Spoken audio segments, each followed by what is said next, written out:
नवयुवक भूख और प्यास से आकुल और व्याकुल बनता जा रहा था। छटपटाहट इस कदर बढ़ती जा रही थी, अब वह अपनी भूख और प्यास को रोकने में अपने आप को असमर्थ महसूस करना प्रारंभ कर चुका था। पर भूख और प्यास है, यह दोनों मिटे कैसे, यह भी उसके सामने सबसे बड़ा प्रश्न चिन्ह उभर कर आ जाता है। कहीं पर भी मांगने पर भी न रोटी मिलती है और न ही कहीं पानी का बंदोबस्त होता है। आखिर के अंदर हार जाता है, कुछ न कुछ तो उपाय करना ही होगा, वरना इस जीवन की लीला को समाप्त करना पड़ेगा। चिंतन की धारा बहुत ज़्यादा गहराई के साथ आगे बढ़नी प्रारंभ हो जाती है, पर किया क्या जाए, यह यक्ष प्रश्न भी उसके सामने उभर कर आना प्रारंभ हो जाता है। अचानक उसका ध्यान सामने एक होटल के ऊपर केंद्रित होता है। वह अपने भूख और प्यास पर लगाम नहीं रख पा रहा था, इसलिए तत्काल होटल की सीढ़ियां हैं वह चढ़ना प्रारंभ कर देता है। भीतर जाकर आराम से टेबल के सामने कुर्सी पर बैठ जाता है। मैनेजर का ध्यान उसकी तरफ जाता है। तत्काल मैनेजर ने अपने वेटर को आदेश दिया, कोई ग्राहक आया है, उसके लिए तत्काल व्यवस्था करना प्रारंभ कर दो। आदेश होते ही वेटर तत्काल अपनी तैयारियां प्रारंभ कर देता है। गर्मा गर्म भोजन और ठंडा ठंडा पानी है वह लाकर सामने रख देता है। भूख लगी हुई थी, गर्मा गर्म भोजन को देखते ही वह शिकारी की तरह उस भोजन के ऊपर टूट पड़ता है। साथ में ठंडा ठंडा पानी का योग मिल जाता है। भोजन करने का आनंद है वह एक तरह से अलग ही आना प्रारंभ हो जाता है।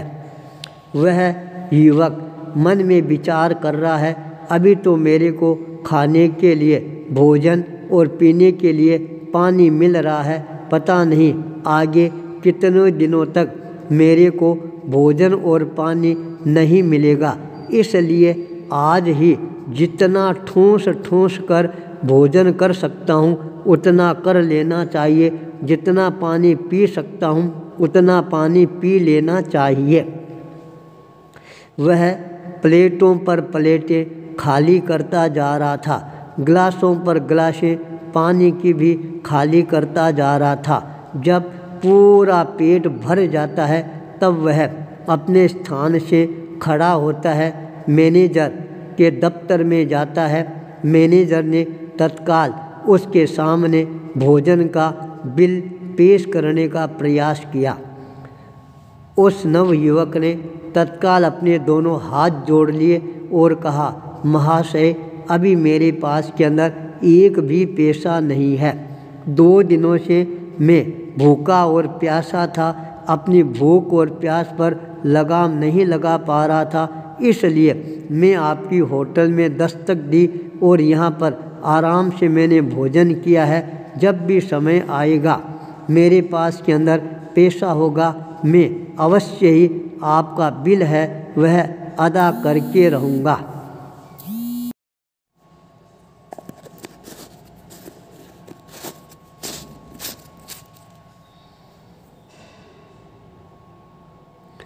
तत्काल मैनेजर ने उसको माफ़ करते हुए कहा, आप आराम से यहाँ से पधार सकते हो। युवक तत्काल वहाँ से नीचे उतर जाता है। वेटर तत्काल दौड़कर सामने आता है और कहता है, क्या बात है मैनेजर महोदय, आपने उसको बिना बिल अदा किए कैसे छोड़ दिया। मैनेजर ने तत्काल उसको टोकते हुए कहा, तुम जाओ और अपना काम करो।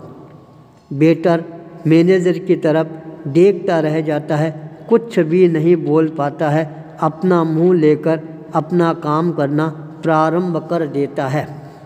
थोड़ा समय निकल जाता है, उसके पश्चात अचानक एक दिन वही नवयुवक मैनेजर के सामने आकर खड़ा हो जाता है और अपनी जेब से कलदार रुपये निकालकर सामने प्रस्तुत करना प्रारंभ कर देता है। निवेदन करता है, महोदय, उस दिन मैंने आपके यहाँ पर भोजन और पानी ग्रहण किया था, उसका बिल मैंने अदा नहीं किया था और वह बिल आज मैं अदा कर रहा हूँ। मेरे को एक अच्छा काम मिल गया है फिल्म के अंदर अभिनय करने का। मैं तत्काल वहीं से अभिनय करके आया हूँ और जो रकम मेरे को प्राप्त हुई है उस रकम से मैं आपको अपना बिल है वह अदा करना चाहता हूँ। यह बात सुनते ही मैनेजर की आंखों के अंदर अपने आप एक नई चमक आनी प्रारंभ हो जाती है।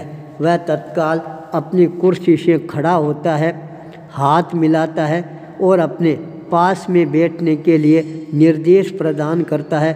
तत्काल वेटर को आदेश दिया, जाओ जल्दी करो और गर्मा गर्म चाय बनाकर लाओ। चाय आती है। अपने मित्र समान उस युवक को अपने हाथों से मैनेजर चाय का प्याला पकड़ाता है और निवेदन करता है, जब भी आपका इधर से आना हो आपको हमारे यहाँ बिना चाय लिए बिना नहीं जाना है।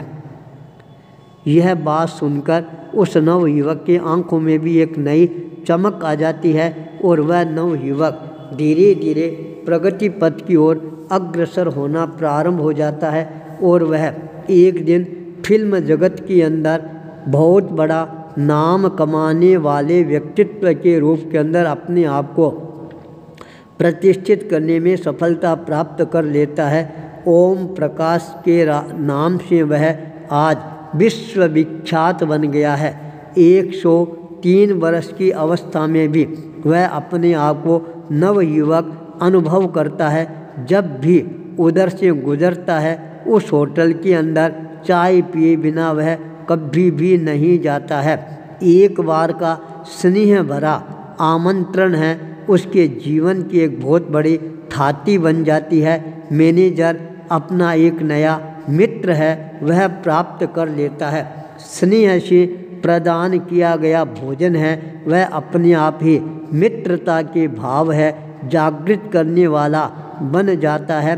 एक दिन का बिल पेमेंट नहीं करना, भविष्य के अंदर इतना बड़ा व्यक्तित्व का निर्माण करके मित्रता के रूप के अंदर अपने आप को स्थापित कर लेना, ये अपने आप के अंदर बहुत बड़ी उपलब्धि बन जाती है। इसलिए मेहमानगिरी करने के अंदर कभी भी हमारे को कंजूसी नहीं करना चाहिए। आज भले ही कोई व्यक्ति हमारे को गरीब नज़र आ सकता है पर भविष्य के अंदर वह हमारे लिए कितना महत्वपूर्ण सहयोगी बन सकता है इसकी हम कल्पना भी नहीं कर सकते हैं। इसलिए मेहमानगिरी हमेशा हमारे को महानता के पथ की ओर अग्रसर करने वाली बन जाती है। मेहमानगिरी महान बनाती है। आचार्य भूपेंद्र।